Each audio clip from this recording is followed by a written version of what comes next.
Hello everyone watching at home, welcome back. This is round 2 of the Vintage Challenge. We are Adelaide Eternal, I'm Sarven McLinton. In the booth here with me is Drew Carter. Hi guys. So we have a special matchup here. I'm in this one, I'm on the left, Sarven McLinton, and on the right is Ed Watts. And we've actually got an interesting compilation of decks here. That's me on the screen there. Yeah, first we should say Sarv's in the Hall of Heroes. He's got a number of trophies to his name, looking to add another vintage one here. Dr. Sarven McLinton, I should say, in karate. What's it, Senpai? Yeah. Yes. Yeah, so he's doing well here. And yeah, so describe the matchup here, Sarv. What do you think we've got? So I can speak from Ed Watts' perspective. So this is his deck list here on the screen. He is on a control deck that has powerful haymakers in the form of 2 Leovolds, 2 Kessers. And there are cool interactions, between Leovold and Dak Faden and the like, where you can Dak your opponent. But the main thing here is Deathrite Shaman allows you to play ahead of the curve in addition to your Moxen. So if you're playing Moxen and Deathrite, then the chances of you playing Leovold on turn 2 are very high, and the chances of you playing Kess on turn 3 and maybe 4 and actually being able to cast a spell straight away, also very high. So he's in on this control deck that has a somewhat of a mid-range game plan in addition, and it can power ahead with card advantage too.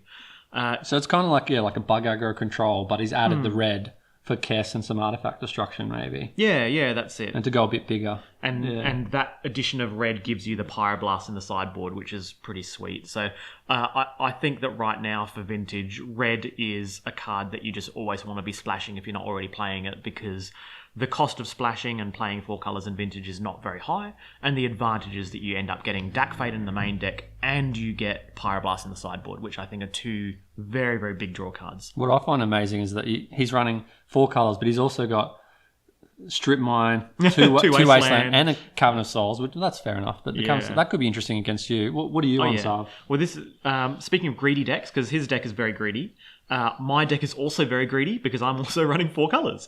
However, whilst Ed is on Nono White, so he's not actually playing white, I'm on Nono Green, so I'm playing all the colours except green. And this is basically... The difference is white gives you access to powerful sideboard cards in the form of Containment Priest, and it also gives you, Fragmentized Stony Silence for your Shops matchup, and it also gives you Swords to Plowshares, which is basically the best removal spell in the format if you're not running Lightning Bolt, because you get to exile creatures that are very, very big, like the Shops creatures. A Hollow One or something. Yeah, Hollow One is a great example.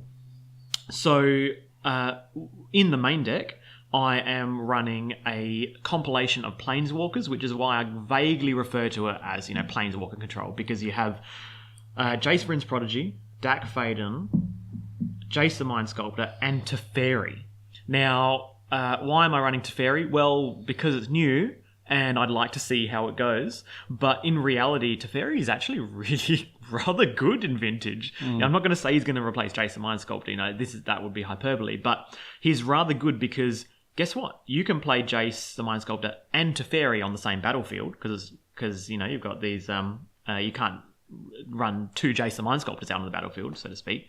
But Teferi gives you card advantage, and he's got this cool interaction with Library of Alexandria, where you get to tap out, then activate his +1, untap your Library of Alexandria, and draw a card in your opponent's turn because you're now on 7 cards, and then you can basically draw that card.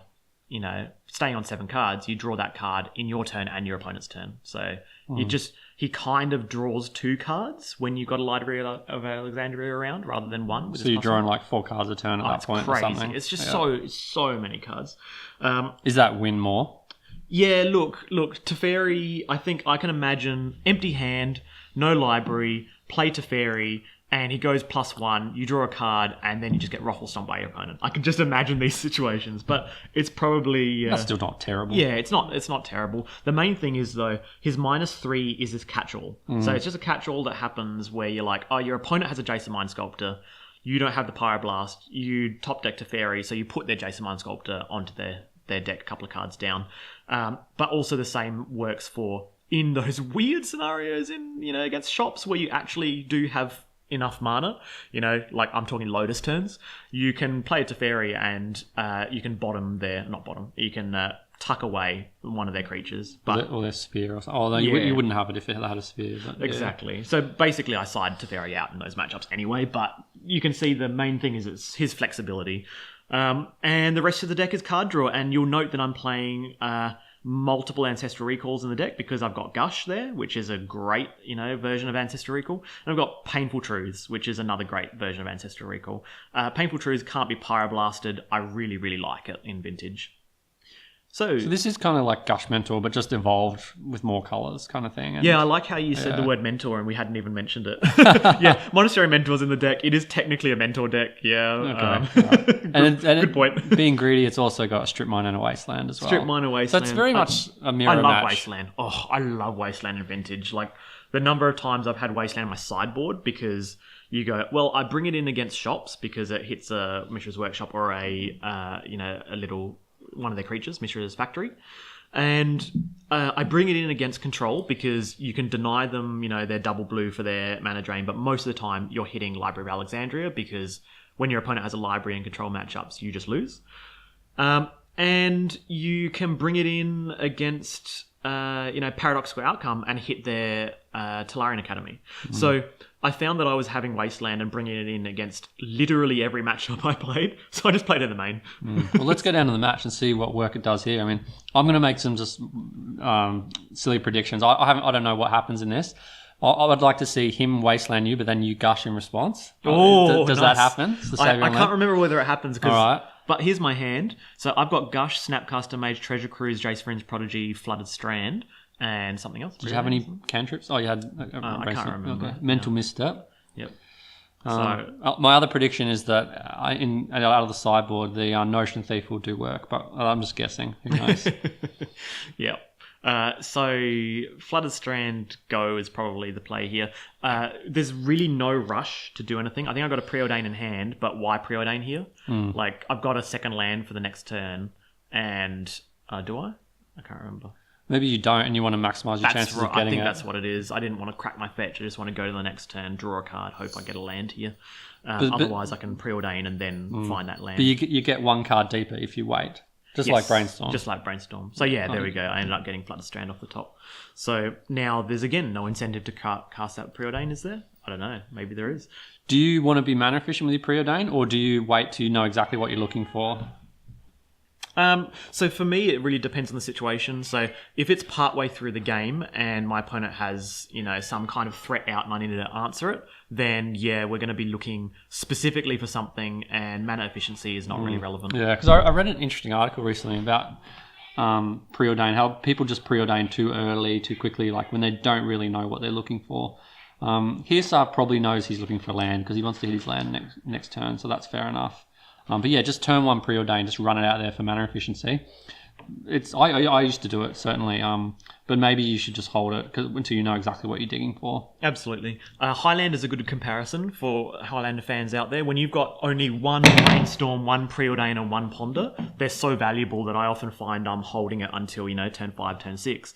But in Vintage, I've got all the cantrips, including Probe and so on, and I've got 4 Preordains. So here, throwing one Preordain on turn 2 is not too bad, but I totally know what you mean. Because one thing here is I remember, because I Preordained there because I thought, if I hit a Mox, I play Mox and I play Jace Fringe Prodigy. Yeah. That was one of the incentives. Why not just play JVP? Because that's a really good question. Because I wanted to hit a land, right? You wanted to make sure you hit land next turn. Yeah. But then JVP helps you dig. Helps you dig. I can't remember what my plan was. You didn't want to run into Drain or something? Maybe that's what it was. Yeah, because the cantrips usually people don't fight over unless you got Mental Misstep. If you don't have Mental Misstep, you almost never fight over it.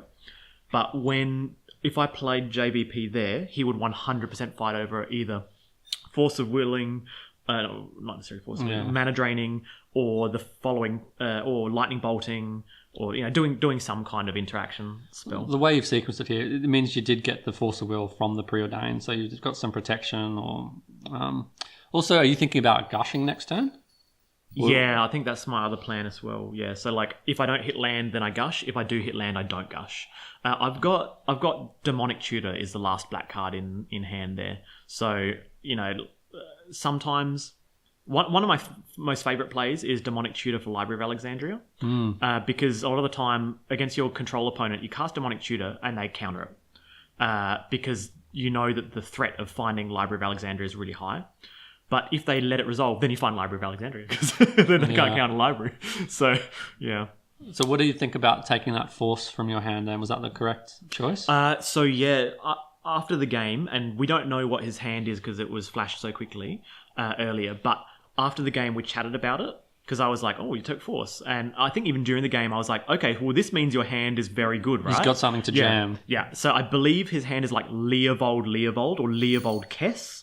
And he's going to go like land Leovold, land Kess, and he's just going to say like, I'm going to overwhelm you with these powerful haymakers, which you have to kind of trade 2-for-1s with. And, because I can't say Swords to Plowshares Leovold because he'll draw a card. So like you can, but they get cards. So here's my Demonic Tutor. Do you get a land or a Black Lotus or something?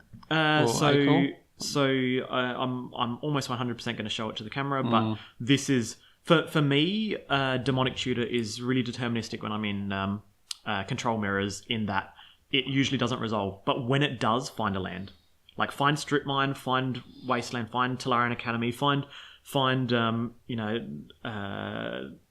Library of Alexandria, find something that's really hard for them to interact with. So you got Library here, I'm guessing then, because you got a stacked hand plus Gush to fill it back up. I believe I'm on 7 hands with Gush. Yeah. In addition. Yeah, it's a Library. Yeah. Gush is the best card for getting back on Library. Oh, yeah.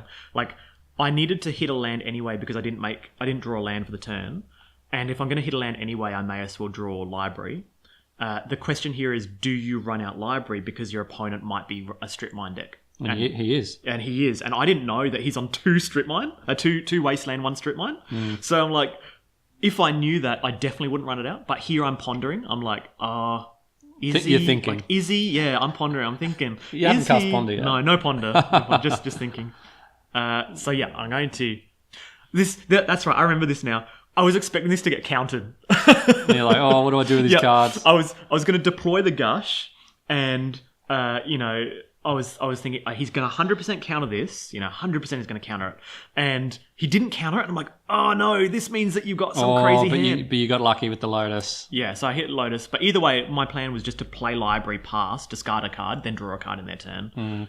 Because either way, I was going to be able to draw cards. But I ended up drawing Lotus, and it completely changed what my turn was going to be. Yeah. So yeah, gives you an explosive option. That's it. And another different play could have been JVP then Gush, or float the mana, Gush and JVP rather than DT. But DT has the advantage of getting the extra land. Yeah. Although you could hope to get it off Gush, but if you didn't, then you'd be in trouble. That's it. And I was really the 2 spells I cast that turn, both DT and Gush. And obviously the Gush wasn't going to cast if the DT didn't resolve and so on. But both of those cards I expected to be countered. Yeah, so as it turns out... So yeah, as it turned out, both of them resolved. Yeah, and as it turns out, rather than having JVP or Library, you've got both. Because you gushed into Black Lotus. Yep. Yeah. So hit the land drop for the turn for the Library. End up resolving Jace, got 1 blue floating. I think the decision was, do I play a Preordain or not? And if I cast Preordain, it could get mental misstepped. There's just no I think it would actually. I saw one. Yeah. So just don't play it. I think it's... You want to stay on Library. That's your plan. And it might have been oh, that's right. I've got 1 blue in pool, and the question is, do I draw up to 8 cards and possibly use the blue for something, or do I just pass the turn and draw the card in his turn? Just pass. Yeah. That's right. Because here we go. This will answer your question. 1 blue in pool. What could I possibly be looking at when I'm looking at my graveyard? What do you got? Snapcaster or something? No, Treasure Cruise. Oh, okay. That's so greedy. You've already got. Oh yeah. How many cards? The best part is he didn't counter any of my spells, so I'm like, oh, you don't have a counter spell then. How many cards are in your hand before drawing? Oh yeah. Have you already got 7 though? I think I have 8. So you want going to have 11 cards now? Yeah. Yep. Why are you digging so hard? Because I'm treating this as Dak Faden. So I'm not going to be able to cast all the spells that I have in my hand anyway. So I'm going to loot, and I'm going to make sure that I get Moxen, lands, and then next turn I'm going to make sure that I get to 3 or 4 mana and then start deploying the things. So you could have satisfied yourself with seeing an extra 2 cards off library and JVP. Yeah, but I'm going to see something like I think I've seen something like 8 cards this turn, or by the time it comes to my next turn cycle, I end up seeing 8 cards. So what happens now if you get wastelanded? Is that bad, or is that okay because you've sculpted your hand? Don't care. Just draw a card off library. It sets him back to use the wasteland, and I've now Dakvadened my hand into absolute gas. This is going to be a crazy following turn. Is essentially the plan. But here we go. This is where he took force of will. This is where I go, okay, here it comes, something nasty. Oh, that's right.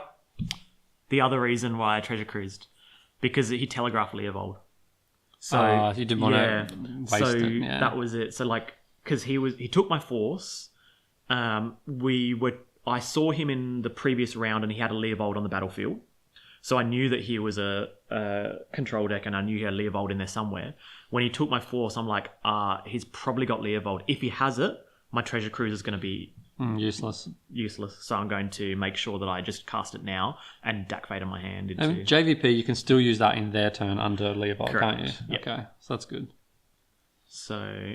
so this is in response to Leovold, draw a card with the library. So when you say crazy turn, what kind of crazy turn can you have with only now that Leovold is out, 2 mana? Yeah, I mean, but yeah, if you get Moxen, it usually involves Jace land, Mox, Monastery Mentor, okay, and then a bunch of Moxen and Preordains and the like. Yeah, but which is really hard for control decks to deal with. Absolutely. But the other, that's probably the craziest turn. But remember my you've got York Will as well. Yeah, my Black Lotus exiled, so I do have York Will, but it's very hard to. Yeah, it's kind of off now.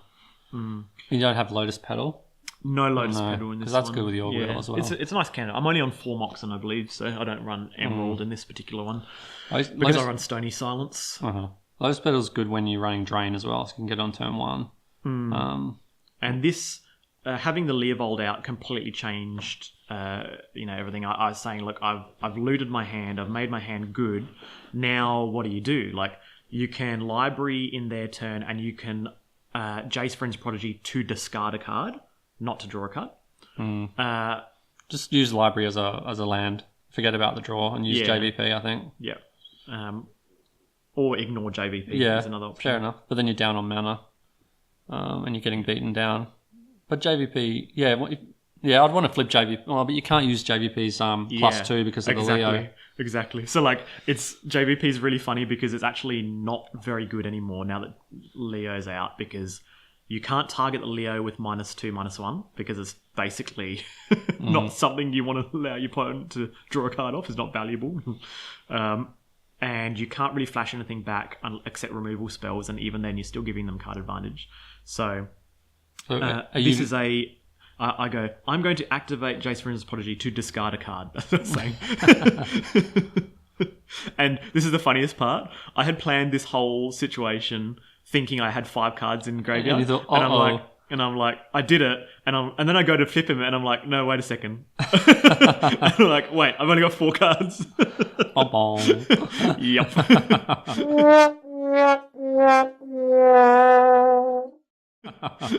And so I said, yep, well, and I joked about the fact that I was like, I was going to do that anyway, right?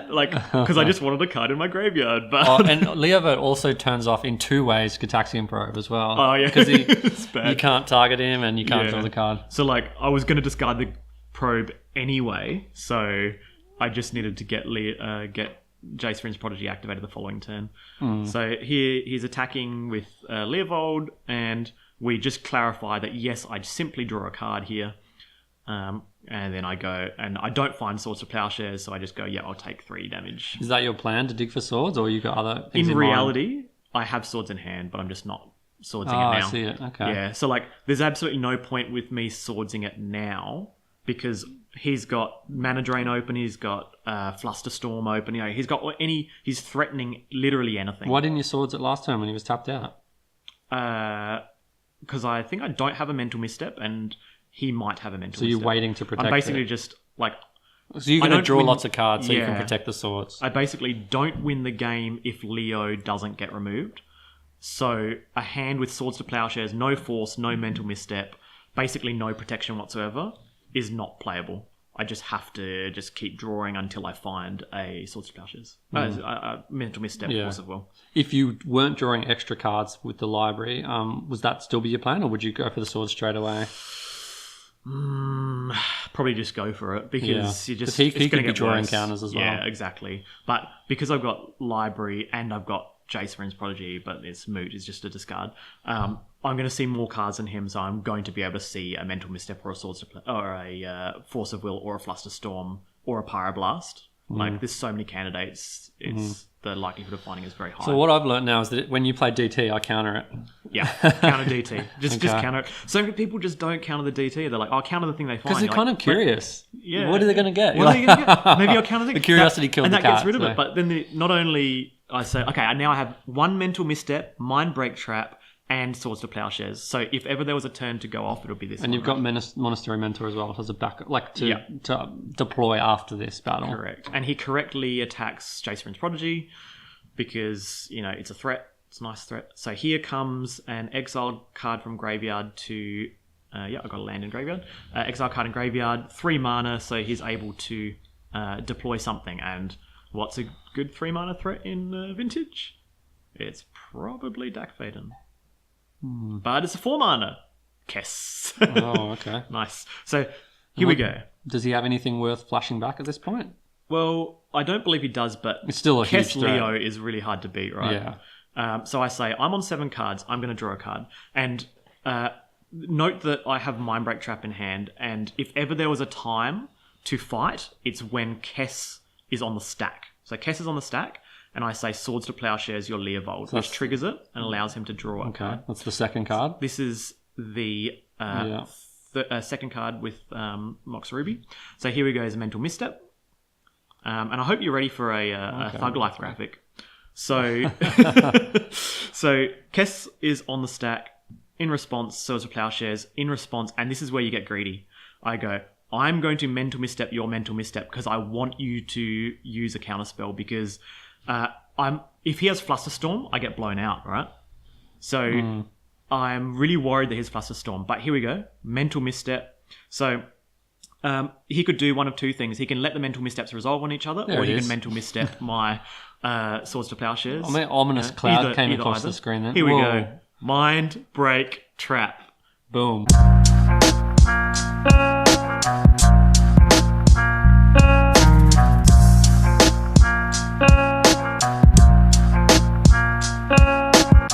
And I say, exile all your spells. So this counters Kess and allows swords to resolve. Yeah.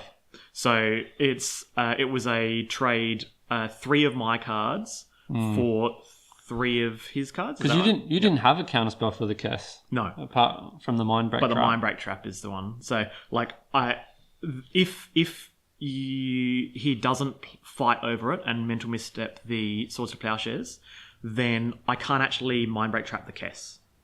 But, sometimes you just got to do what you got to do.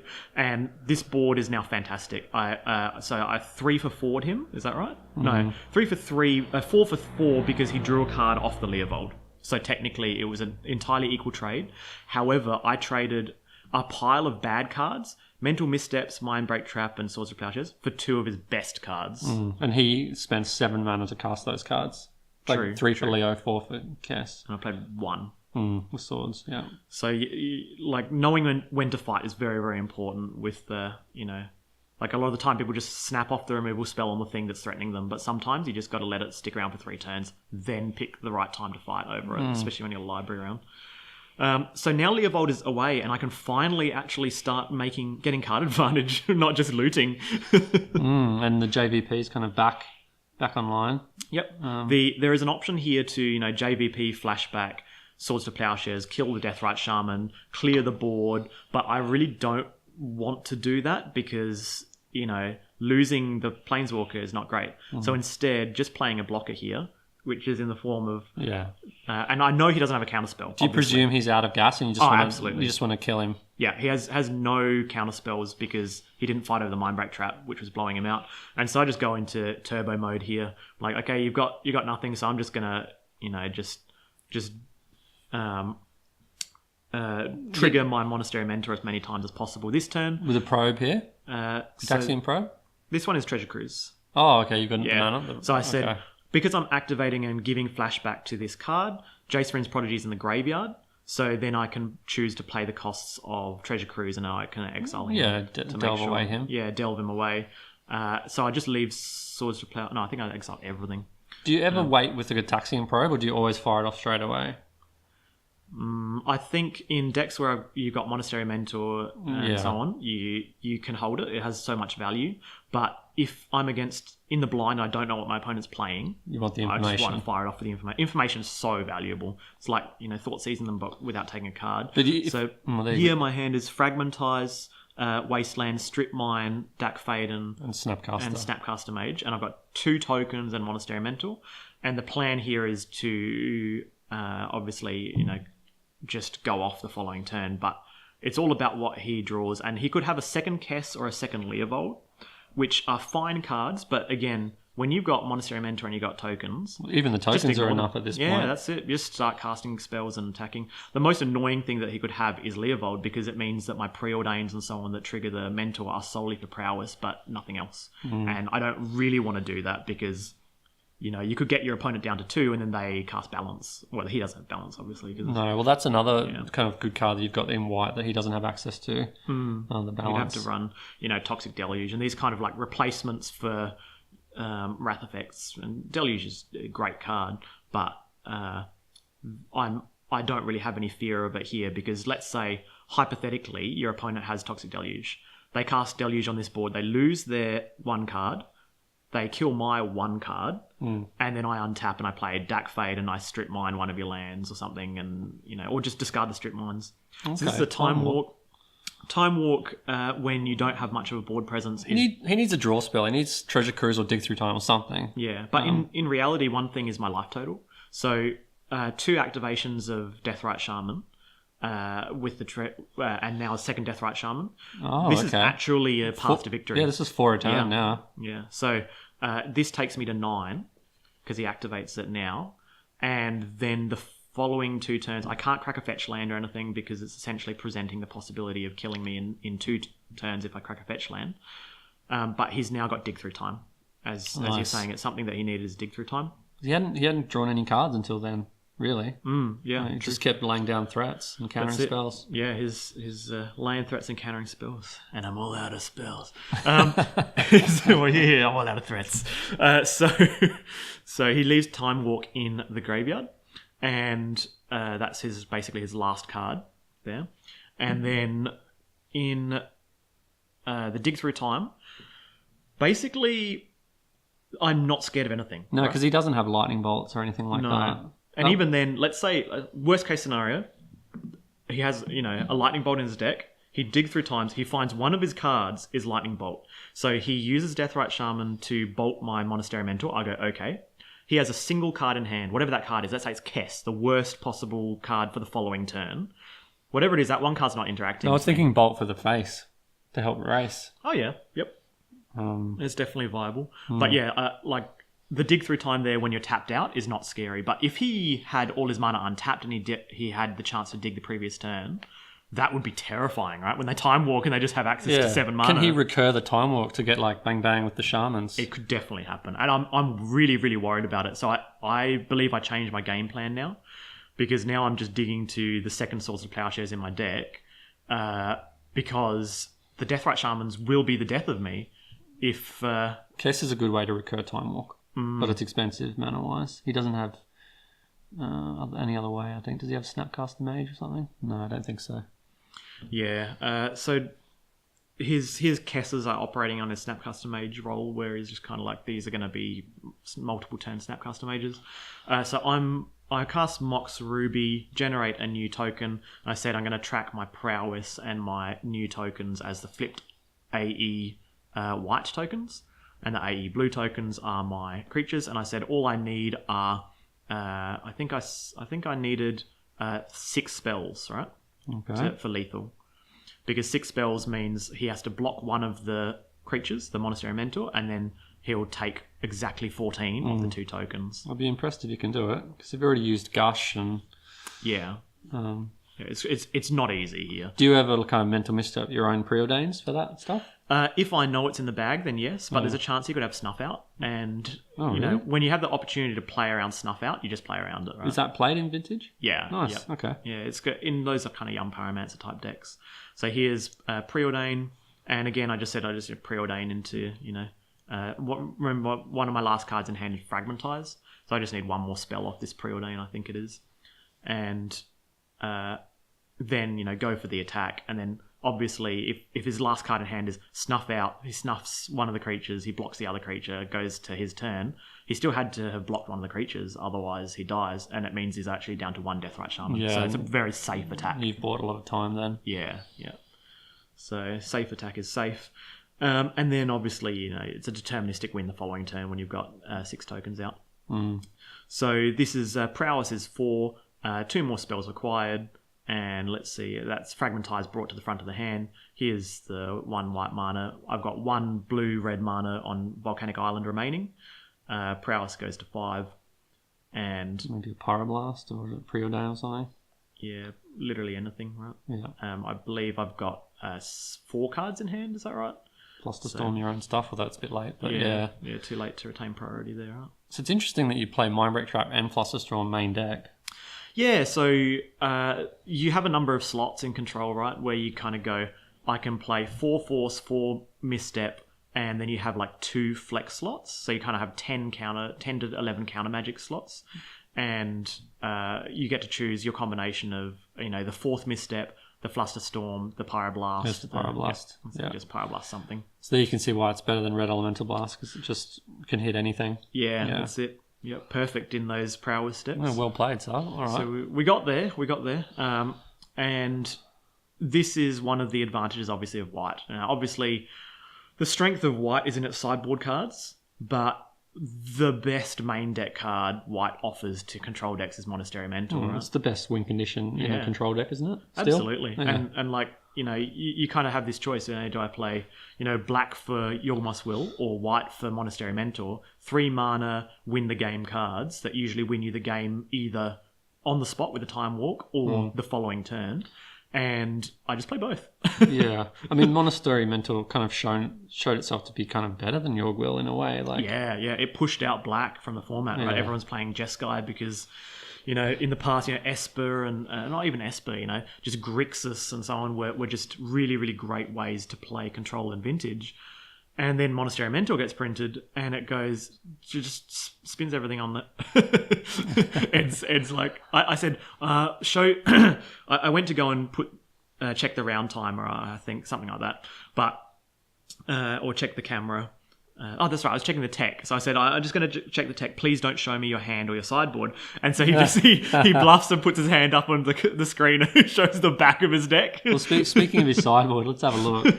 I'm not sure about this one. This could be a trophy or a joke or maybe some brilliant interaction I can't see, but Storm Breath Dragon. Yeah, Storm Breath Dragon. So like the obvious sideboarding here is obviously 3 Pyroblast, and then you take out like one basic island and, you know, like 1 Abrade or something. Like you take out some marginal cards. But Stormbreath Dragon is actually really good here. So Stormbreath Dragon is some kind of old standard card, right? You know, it's this dragon. Most cards are. Most cards are old standard cards, right? Except for Battle Bond. Yeah. So fair. So Stormbreath Dragon was played in standard as a way to defeat Lingering Souls. So when Stormbreath Dragon comes into play, here's my sideboard: basic island, Jace Vryn's Prodigy, Fragmentize, and I'm bringing in 2 Swords to Plowshares, Notion Thief, and Pyroblast, because all of these answer Leovold, right? So Stormbreath Dragon comes into play and it deals 1 damage to all other flying creatures your opponents control, something like that, and it taps them. But anyway, it was a way to kill the Lingering Souls tokens, and then its other abilities, I think it has protection from white. Now, in reality, that's a rather good card against me because I just brought in 2 Swords to Plowshares. So I'm up to 4 Swords to Plowshares in my deck as my primary way of dealing with his threats. So now let's imagine, I'm holding up these Swords to Plowshares. I'm expecting that Leovold or that Kess to come out. I might fight a counter battle over Leovold or, finally a Kess resolves, and I'm planning to Swords to Plowshares it. Instead of all that, he just plays Stormbreath Dragon. Just straight up plays. Just straight up plays Stormbreath Dragon off Cavern of Souls, naming Dragon. Like, how do I beat that? Right? Yeah.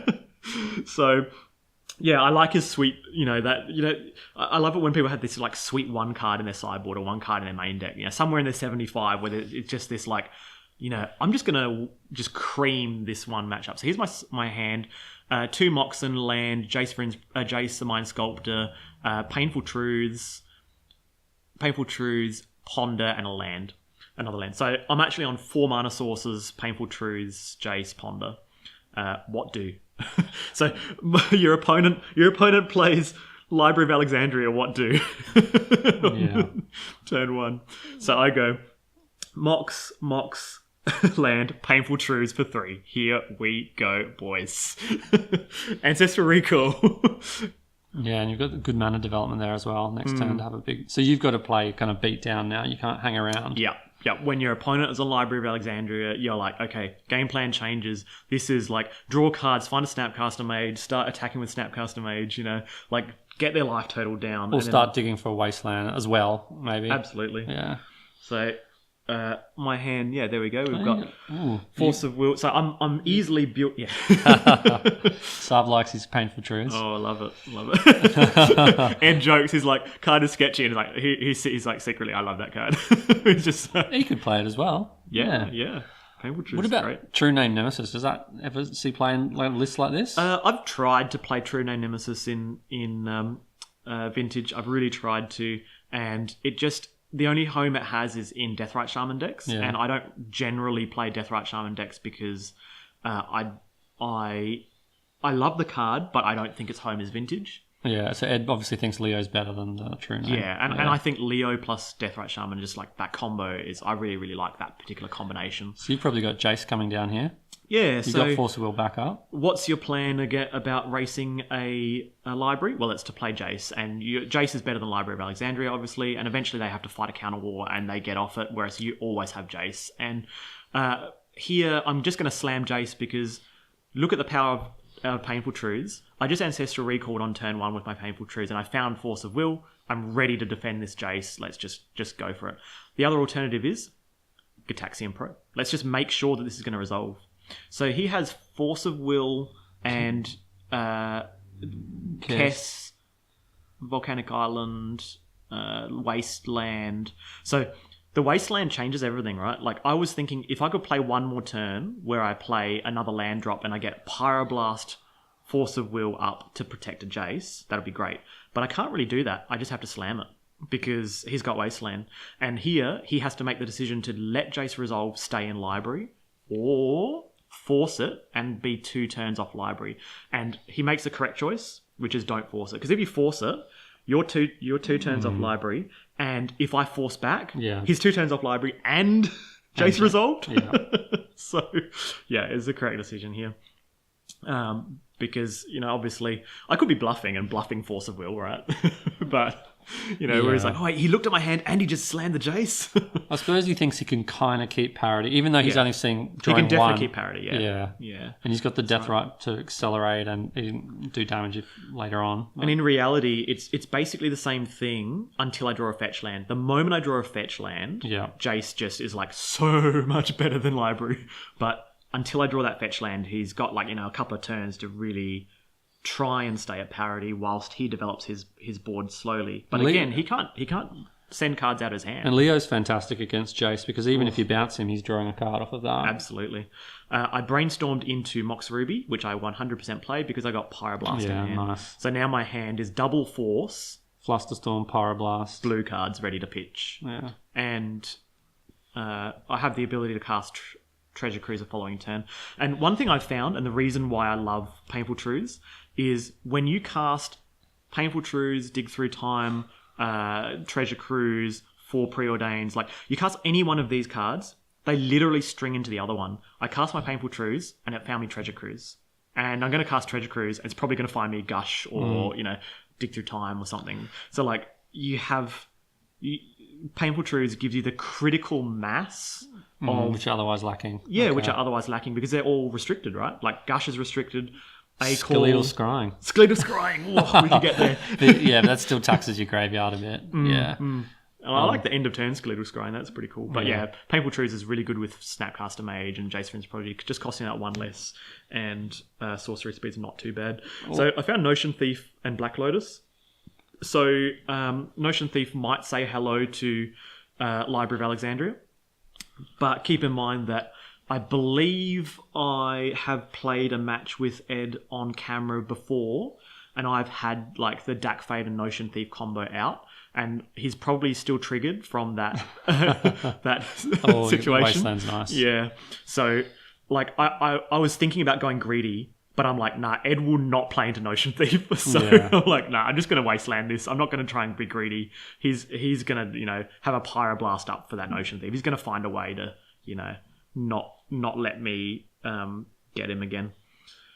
He'd love a Pyroblast here for Jace. Oh, Pyroblast would be really, really strong here. Oh, yeah. So this is Dak Faden, though. Dak Faden is really, really strong. It's not great at racing Jason Mind Sculptor in terms of card advantage, but it's very good at just finding you a Pyroblast, finding you a red source. Yeah, I mean, you respect Dak a lot. Why did you let it resolve? So the reason I let it resolve is because I have Jace out. If I didn't have Jace out, I 100% be countering Dak Faden because it just represents so much card quality. And if neither of us have a card advantage engine, but one of us has a card quality engine, they're going to get ahead. But I have the card advantage engine, so I'm good. Also note that Ed, again, playing around the fact that he knows that I am a Notion Thief player, and he's like, he just activated and got the Mox. Like, it looked weird, right? When your opponent plays a Dak Fade and they're behind, but they gain control of your Mox, you'd think, oh, why are you doing that? That seems like the wrong play. It's 100% the right play against me because of Notion Thief. He also might have Kess that he wants to deploy. Yeah. Or Leo. Oh, no, he's got Leo mana with the Death Right. Yeah, and Dak stealing a Mox there did allow him to deploy his Wasteland and not be behind. So, stay in on the Kess plan the following turn, for example. So Notion Thief is now out, and Notion Thief... here's another question for you. Does Notion Thief attack Dak Faden or not? No. Doesn't it? Well, I suppose... Yeah, right? Like, what could go wrong is the question. Yeah, right? exactly. Yeah. Well, the Dak's not doing anything for the time being. Exactly. But if Notion Thief gets dealt with, he's back online. Yeah, he represents, like, dig 2 cards deeper on a critical turn when that Notion Thief's Pyroblasted. Yeah, well, given your role, I mean, you're not in a hurry because you've got the Jace. So, just attack Dak then. That's it. The whole game's different if I didn't have Jace, right? Like, I would be playing completely differently. But, when you've got Jace, you're like, okay, my game plan is Jace. It's all about, like... String out the game. Jace, make it go long, make me draw cards as long as possible, and just draw this game out because you're just going to win through crushing card advantage. How often do you Fate Seal with Jace? I don't know, like 10% of the time? 5% of the time? Like, you just brainstorm. It's almost always correct. Because your brainstorm will find you gas, and you use that gas to deal with your opponent, rather than Fate Sealing to prevent your opponent from getting gas. There is a point at which you do Fate Seal, like Deathrite Shaman attacks him down to 1 the following turn, then you obviously Fate Seal, but there's always a chance that you brainstorm into Sword Splashes or something. But remember, his hand is full of, Force of Will and all this other stuff.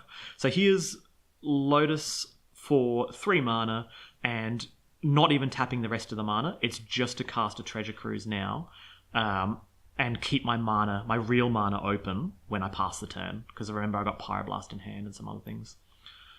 Do you fight over this, given that you've got enough cards? Good question. I can't remember what I do, but he's pitching Brainstorm to Force of Will. Whether or not I fight over this, I'm happy with this trade.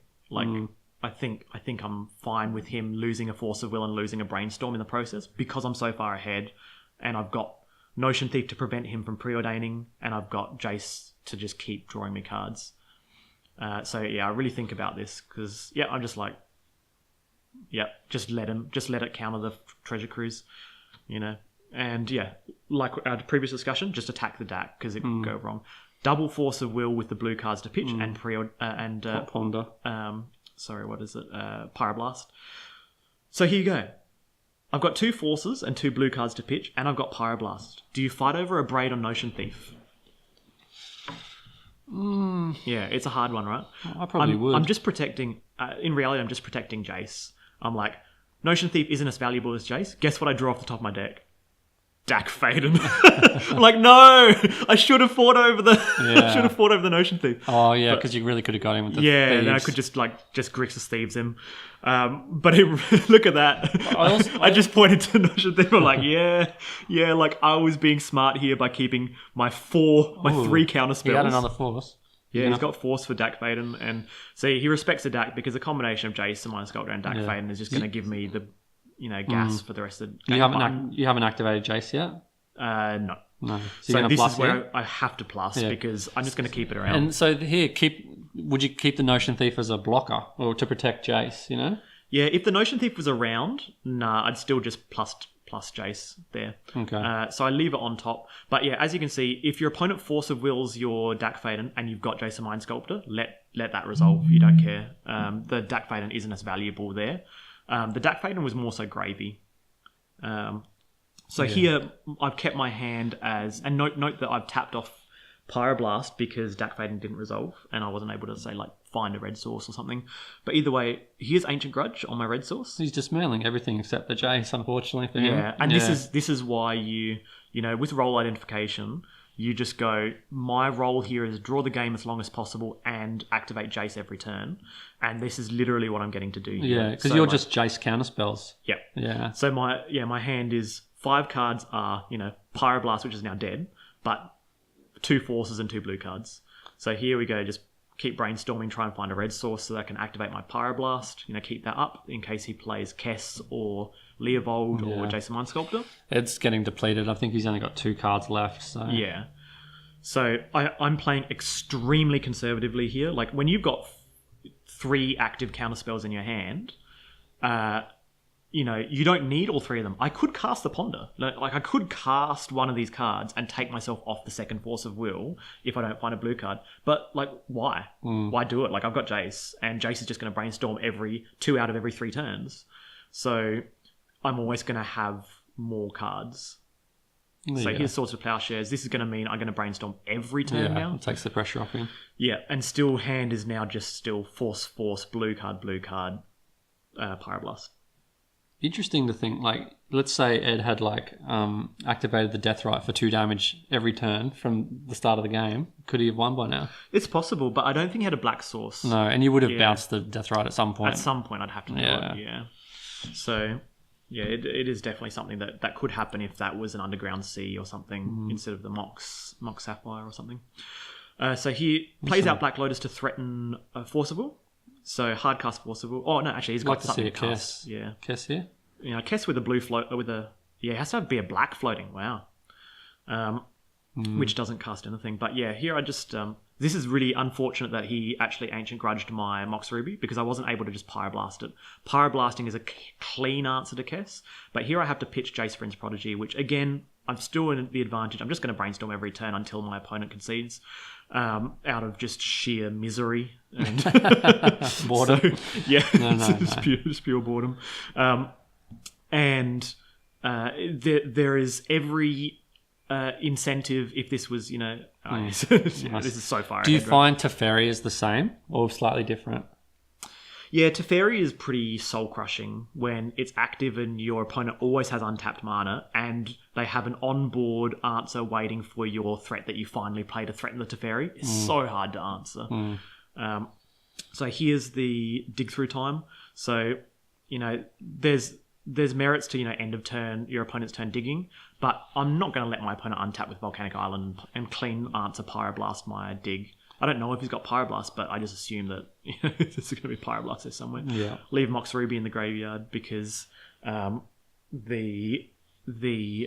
chance of drawing Yawgmoth's Will and then getting my red source back. Is Mentor like one of your few win conditions? What else have you got? You got Snapcaster. Yeah, win cons are basically Monastery Mentor, and Yawgmoth's Will for a crazy turn, and then also the Planeswalkers. In reality, I find that I win the game. Half of the games I win are from Monastery Mentor attacks or Snapcaster attacks, and the other half of the games I win are from soul-crushing Planeswalker, Super Friends. Do you have trouble with time? So I very rarely have trouble with time. I don't think I have gone to time this... Actually, in round 3, I end up going to time, but I win 2-1 that game. Okay.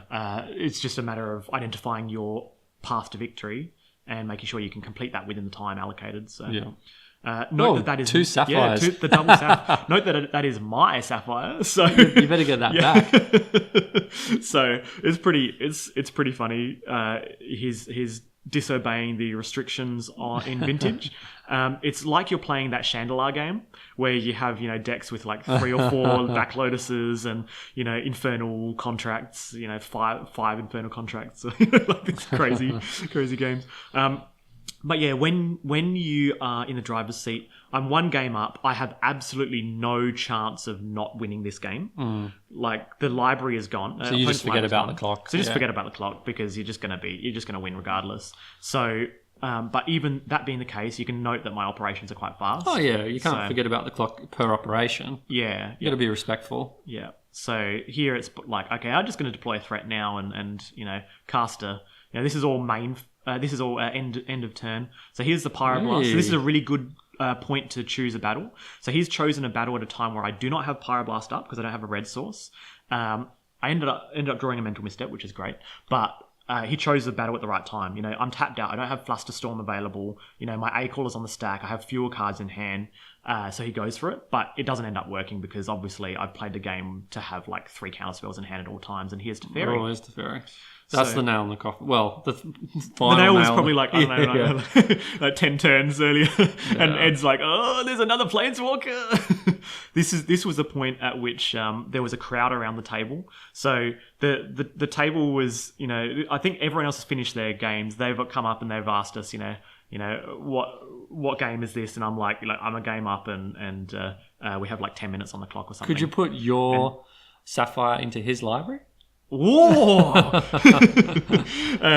So now Jace is fate sealing to the bottom because my opponent has a single card in hand. They weren't able to fight over the Pyroblast, so therefore their hand is like probably just a land or something really, really bad. So now you're going for the win with the Jace Ultimate? So now I'm going for the Jace Ultimate because my hand is like double force, double blue card, Pyroblast, and I'm drawing 4 cards every turn cycle. Needs more counterspells. So I told him that Teferi is literally every turn of the game going to untap, up plus and untap my library, and I'm going to draw 4 cards every turn. At any point in time when I need to, I will stop drawing cards to not mill, but this is pretty much deterministic. You can't mill with Teferi. Yeah, you can target himself, put him in, which is sweet. So here's the Pyroblast on the Force of Will. So Monastery Mentor resolves. Just to, So you finally accomplished your Mind Twist and he's got no cards in hand. Yes, he has 0 cards in hand. He's been fate sealed as well. And this is going to be a deterministic win the next turn, right? Because Monastery Mentor and Snapcaster Mage are going to attack for lethal because I'll just deploy all the threats and all the cards and counter them all. Counter all the spells. But if that doesn't happen for whatever reason, as you can see, I untap my lands as I pass a turn. I've got library up ready to go. And he goes land. He's like, yeah, just do it. I said, I will cast all these things and I'll counter them and I'll attack you. Good game. Yeah, well done, Ed. He put up a good fight. He really did. He was soldiering on largely because he wanted to see what Teferi would do. Because he was like, this is a standard card. I'm like, look, I think it's really good in Vintage. Let's play it. I want to play it. He's like, okay, let's see it. So now would you play it over the second Jace? Yes. Oh, right. Okay. Mainly because you can have both? Because you can have both for those kind of situations. And the universal answer to everything with the minus, which is pretty sweet. Okay. And the library interaction is just gravy. But that was round 2. And we're going to see you back in round 3. He shows me the Stormbreath Dragon, which didn't come out. But that was a nice answer. That would just killed one of my Planeswalkers, right? Because it straight up. Protection haste. From haste kills it straight away. So sweet tech. Anyway, that's the end of round 2. We'll see you back here in round 3. We're Adelaide Eternal. See you guys.